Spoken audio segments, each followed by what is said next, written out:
So one of the cool things about having a cooking show is that people will throw recipes at you all the time.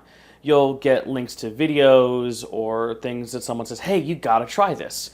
And obviously, since we as a people don't live in a vacuum, a lot of the recipes get tossed all around. So even though the recipes that we're gonna do today, we may have seen other people do before, I couldn't taste their videos, and I want to taste this food. So we're going to make some stuff today that some other people have made. Some other people, including one of my personal heroes, one Mr. Vincent Price. We're going to get to Vincent, though. We're actually going to start today with what's called the cold oven cake. Now, this is basically a pound cake that just starts off with the oven turned off. So, let's get caking. Caking? Oh, okay, caking. So the ingredients for this are the same for a lot of basic pound cakes. You're going to start off with 3 cups of flour and 3 cups of sugar. They're about 1 to 1. Then we've got 1.5 cups of butter, softened. It's a little melty, but that's totally fine. We've got 5 eggs, 1 cup of milk, half a teaspoon of salt, half a teaspoon of baking powder, and the recipe said 2 teaspoons of vanilla, but I went a little more because vanilla, good. We're going to start by taking our baking powder, not soda, just sprinkling it onto the flour here, and then we're going to use our good old-fashioned sifter and get sifting. So sifters are actually quite a bit of fun. I always like to take whatever I have to sift and at the beginning scoop it in with one of our measuring cups just so I'm not making as big a mess. But the sifter, you know, it's basic.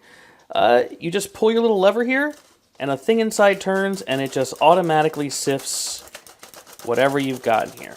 Sifts your flour, sugar, whatever you got. Simple as that. With that first little bit done, we'll sift the rest. Sifters are genuinely a lot of fun, and they do have a practical purpose. They get all of the lumps out, they make sure everything is nice and uniform and even when you go to mix it. So once everything is sifted, we're actually going to set this to the side and start creaming in some sugar. So to do things like creaming or whipping or beating, I really do like to rely on my stand mixer here. That's my personal preference. Nerve damage in my hands and arm, I can't really beat things for too long. If you don't have one of these, it's totally fine. I just do, so I want to use it. So we're going to start by throwing in 1.5 cups of butter. That's 3 whole sticks. And we're going to start that beaten, then we're going to add in some sugar. Get in there! Dang it. Let's cream some sugar. We've got our butter in, so we're just going to go ahead and pour our sugar in and just get it creaming. Okay, I love these bowls, but man, it's hard to get everything in sometimes. Headphone alert. Oh no! There we go.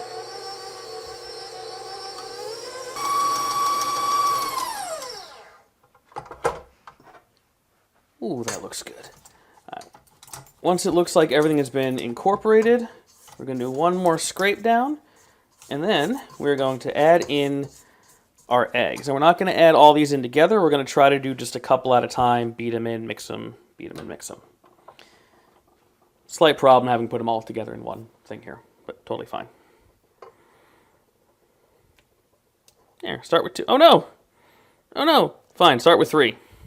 All right, so we're going to take this, we're going to fold this and our milk and salt. Basically, we're going to take this, fold everything together, mix the rest of it in, and have a cake. Let's get going. So we got this light, very light, fluffy butter egg mix that we're going to get in here. We're going to pour the milk, and we're just going to start folding all of it together. So I'm going to give this a gentle fold or 2 before I start to put the milk in, just to kind of begin to incorporate everything here. Spill a little bit of milk on the way. That's totally fine. That. I'm not sure when the salt was supposed to go in, so we're just gonna put it in. And let's just go ahead and mix the vanilla in too, why not? This is our cake. We'll mess it up our own way. So some people are not familiar with folding. So folding is something that sometimes confuses people, and it's really simple. You're basically just cutting in from the top, moving around, and pulling up from the bottom. Just making a little tiny shape. Now what this does is folding helps us gently work this batter into its final form. If we got in here with a spoon and just started beating the ever-loving heck out of it just to stir it, we would lose all of that air that we worked so hard to beat into the butter and sugar mix. So we're going to gently fold, which is just come under, turn, turn the bowl. Come under, turn, turn the bowl. And we're going to do that until everything in here is just combined. Till we see no more wet spots, we see no more dry spots, and then we're ready to go ahead and bake this. Okay, with our batter mixed and integrated with no dry spots, we're going to go ahead and pour this into a bundt pan. We have buttered and floured this one per the instructions, and we're going to just pour this in and stick it in the oven. Now this bundt pan has been around. This is probably from the 60s or 70s. We got this from a family member, so it's one of those little kitchen things that I genuinely like, to be able to reuse stuff that we've had for a while. So this bundt pan, it's our first time using it, and you know, christening it to our family.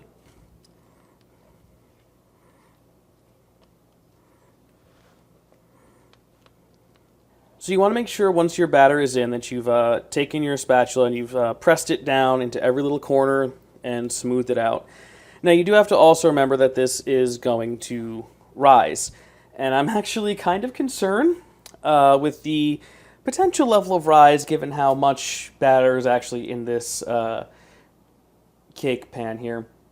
Now, hopefully I'm wrong. Hopefully because it slowly heats up as we're going to turn the oven on, maybe it doesn't rise as high or as fast. We'll find out.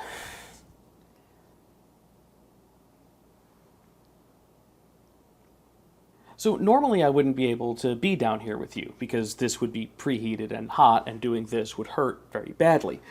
But right now the oven is off, which is why this is called a cold oven cake. We're starting this before we even turn it on.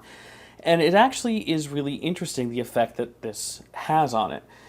Now, this is my first time making it. I've seen how other people do, and I'm really curious how our oven is going to handle it, because our oven is, we're just going to say unique with how it deals with temperature. But we got this in, and let's go ahead and set the oven to 350 and bake this for about an hour to an hour 15.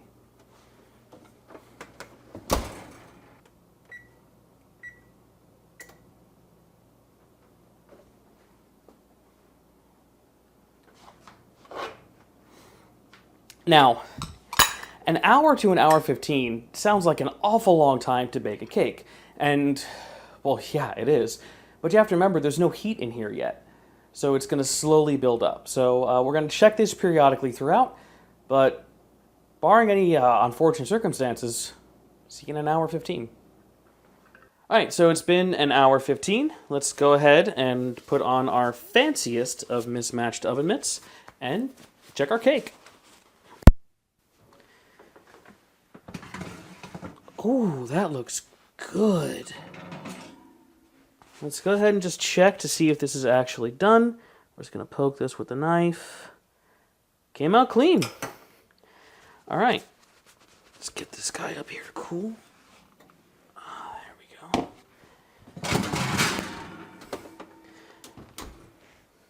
So, this thing looks just beautiful. It's got this beautiful craggle right up here. It's got wonderful color. It's got a nice crisp touch right there. This is going to be great. I am really looking forward to that. We're going to let this cool. Once it cools, we're going to whip up some icing to put on top.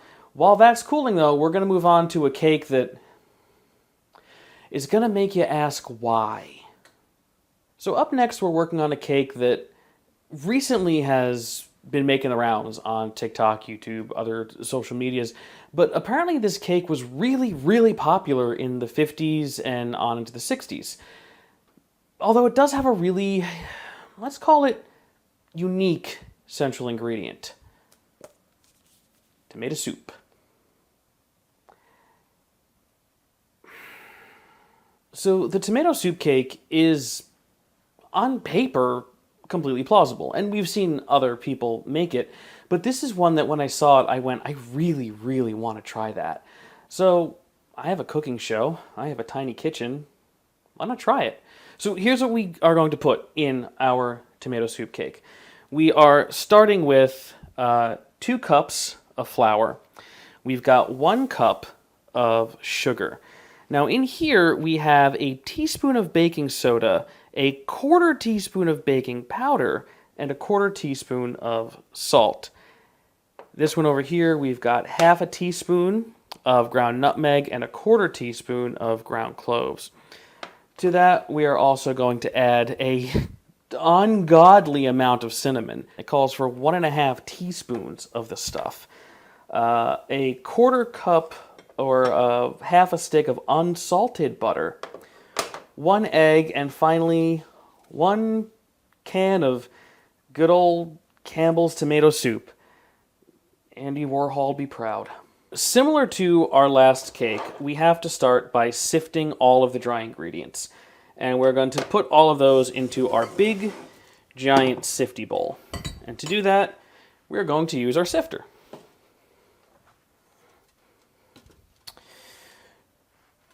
Now, what I like to do is kind of do a little mix of stuff at a time.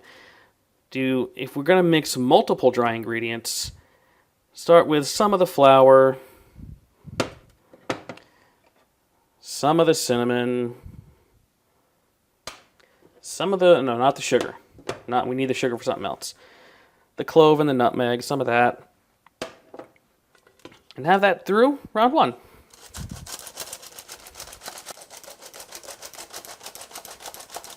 Okay, so now that we've sifted, I bet you thought you were done. No, the recipe for this tomato soup cake says that we have to sift this 3 times. 3 times. So, let's get sifting again. Hooray. Nothing says, man, that guy is so sexy, like a man who knows how to sift. Okay, seriously though, if you know how to cook or bake, it doesn't matter if you look like me. You've already got a few points up. How do you think I got married? I make a hell of a cookie. What will happen to our heroes once the final sift has been complete? Who will reign supreme? Will our heroes save the day? Or will the evil Lord Oventron reign? For those of you who've missed the entire rest of the season, Oventron is the evil oven who is trying to keep our lowly yet intrepid group of bakers and cooks and other people down. You see, Oventron is jealous that it doesn't have the same cooking prowess as everybody else. And yeah, it only lasted 1 season, but they're doing a Netflix movie to just kind of wrap everything up. So I should probably mention, if you don't have one of these, a sieve will do just fine. One of the fine mesh scoop-looking things. These are just a lot more fun, and you can find them. Honestly, if you're going to get one, I would find one at like a thrift or antique store than a brand new one, because these older ones, there's just something better about them. Could be the tetanus. Okay, with our dry ingredients sifted, now we're going to move on to creaming the butter, sugar, and egg. So just like in the previous one, we're going to blend the sugar and the butter. And just like in the previous one, I cannot grab a bowl that fits. Put in the sugar, put in the butter. We're going to put on our whisk attachment. And again, if you don't have one of these mixers, totally fine. You can just use a whisk and a big bowl. And we're going to start mixing this until it starts to get light and fluffy. I'll put the egg in. Alright, now that this has mixed up, we're going to go ahead and toss the egg in. You always want to make sure to scrape down the sides because you want to make sure everything is getting mixed up good and thorough and proper. Go ahead and pour the egg on in. There you go, buddy. And the instructions say to turn this back on to medium-high and beat for 5 minutes. So, see you in 5. So, what we've done is we have split our flour, sugar, and everything else mixture in half. The instructions say to mix in half of the flour with our butter, egg, sugar mixture, and our can of soup. So I'm just going to put in the big mixing bowl so we can see what's going on. And let's get started here.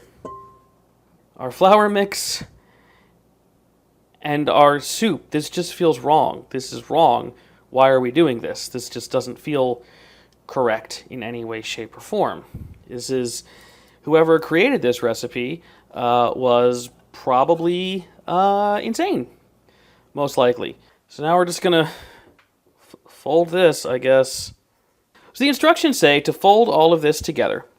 And again, we're folding so we can keep that air that we worked so hard to get in. And then once everything is integrated, it says to put in the other half of the dough.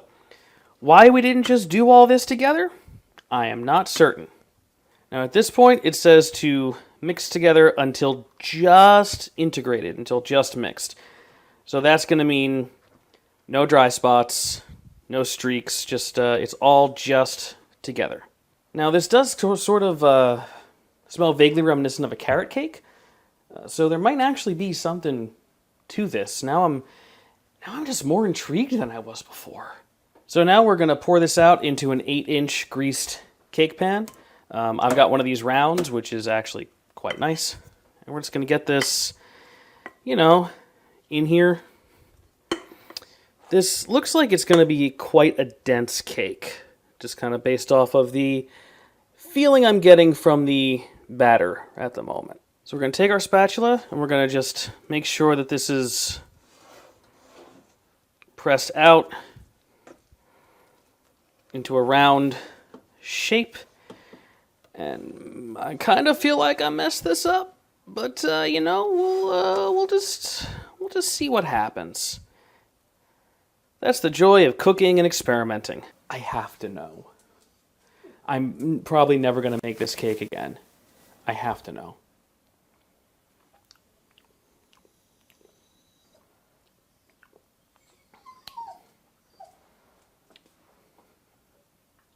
I think this is actually going to be good. What do you think, Zoe? No, you don't get any.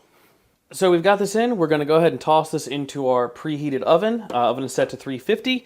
We're going to bake this for 35 to 40 minutes. And wow, this just feels dense. Whew, all right. See you soon. Cake.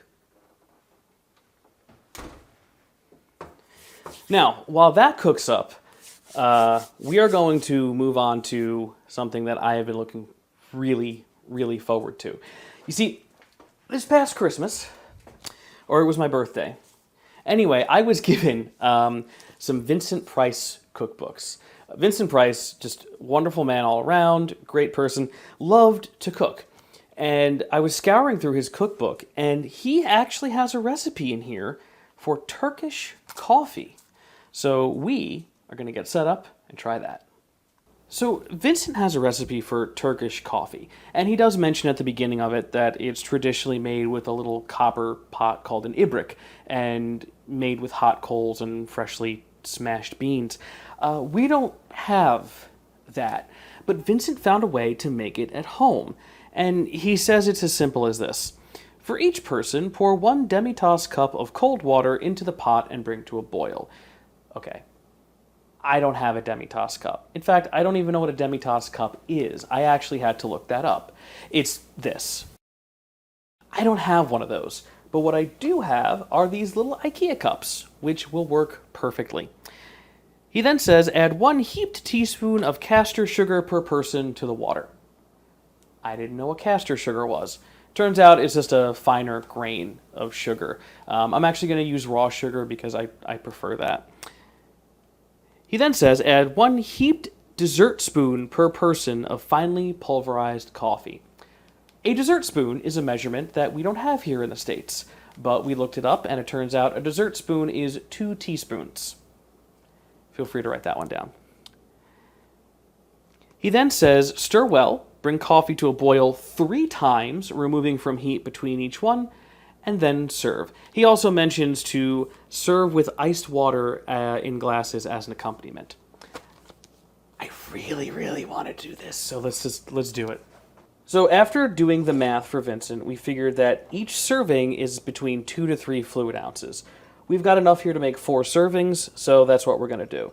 We've got just about a little over 12 ounces of water that we're going to put in the pot and let start coming to a boil. Let's just skip to the boil. All right, we're at a point where we can start to dump the sugar in. So just dump the sugar in. Vincent says give it a little bit of a stir to make sure the sugar is all dissolved. And let this come back to a boil, which is not going to take very long. And we are at our boil, which means now we can put in the coffee. Now we're just going to put everything in here whole, give it a stir, and let it come back to its first of 3 boils.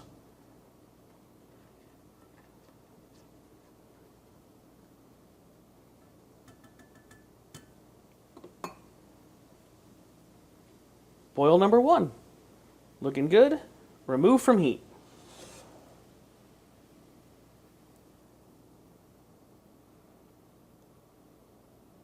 Give that a second to let it cool down. And then bring it back to the heat.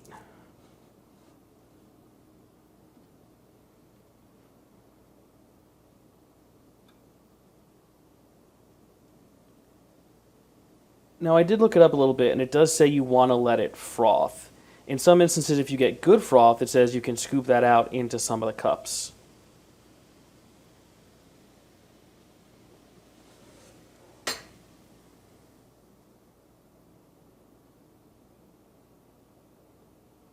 Let that cool for a second, and finally on to boil number 3.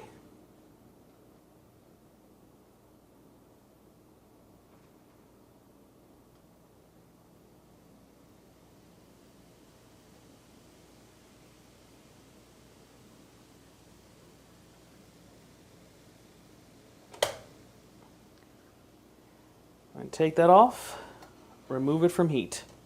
Now, you're probably thinking, what did this do, the boil, cool, boil, cool, boil, cool? Somehow in this process, it took the regular coffee and turned it into something just magic. Now, I'm using this little drip filter here because there are still grounds in here, and you might notice, yes, this is a paper towel, but I wasn't going back to the store, and this was one thing the blender couldn't fix.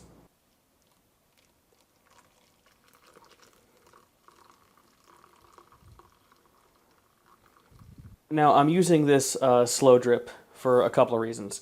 One, the paper towels here will absolutely catch a lot of the grinds that are going to be in there, so we won't have any in the coffee.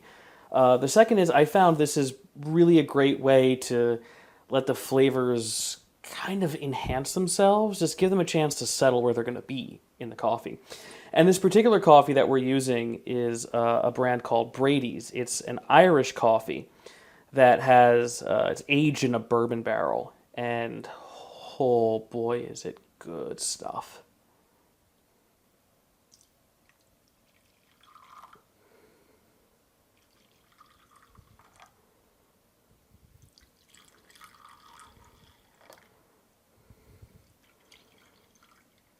Now, believe it or not, this little bit right here, this is all you need.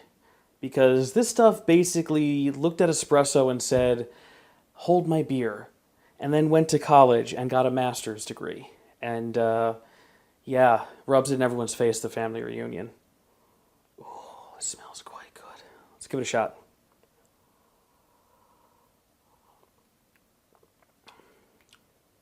Oh, oh, that is deep and rich and oaky, and the bourbon just kind of rounds out the flavor. There is no actual bourbon in here, but it's bourbon flavored.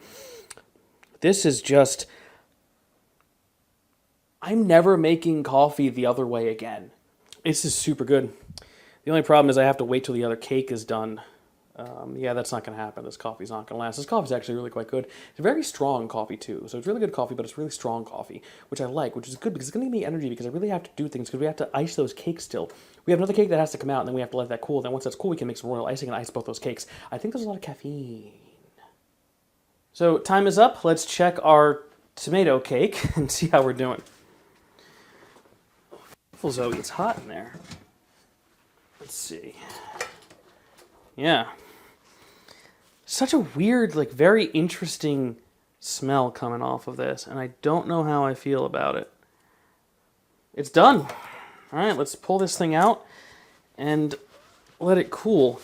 What's really interesting to me at the moment is that this has a very autumnal smell to it, and that makes sense given the amount of stuff like cinnamon, nutmeg, clove, all that other stuff that we put in there. It's just the fact that it was made with tomato soup. Anyway, we're going to let this cool. We're going to whip up some icing for both these cakes. We're going to get them iced and call it a day.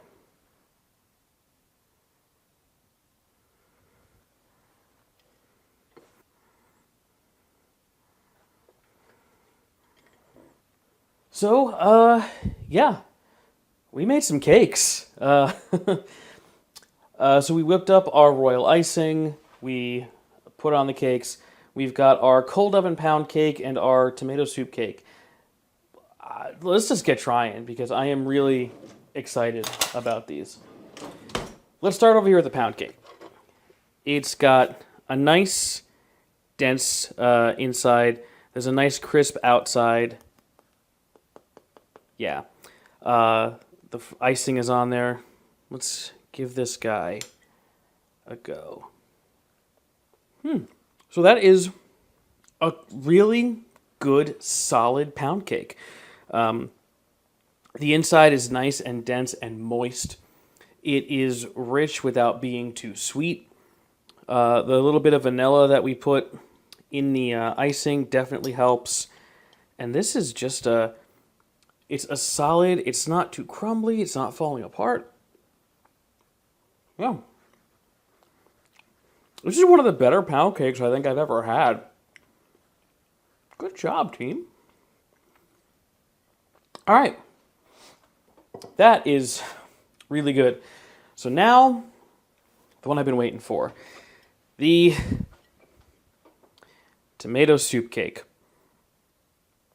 I gotta admit, at the outset, I really didn't know what this was going to be. But the smell when this was cooking was very autumnal. It was warm. It just made you feel kind of comforted. And I'm really hoping that this kind of just is airing towards spice cake as opposed to anything else. So here we go.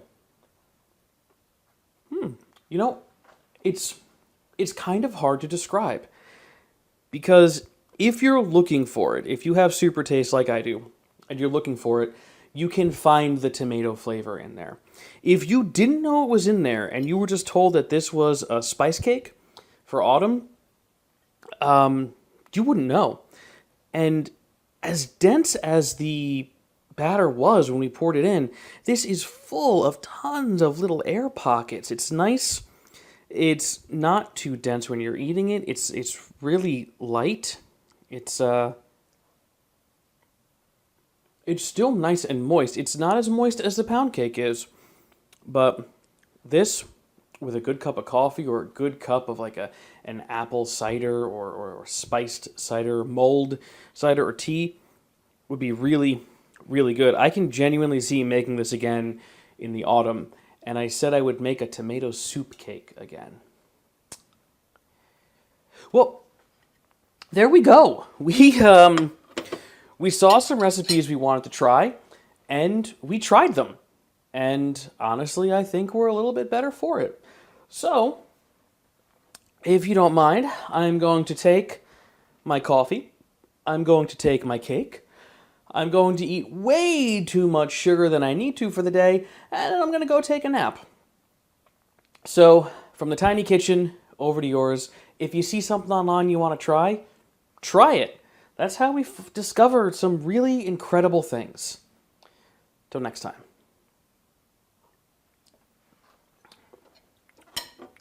This is actually surprisingly good. I'm kind of mad at how good this is.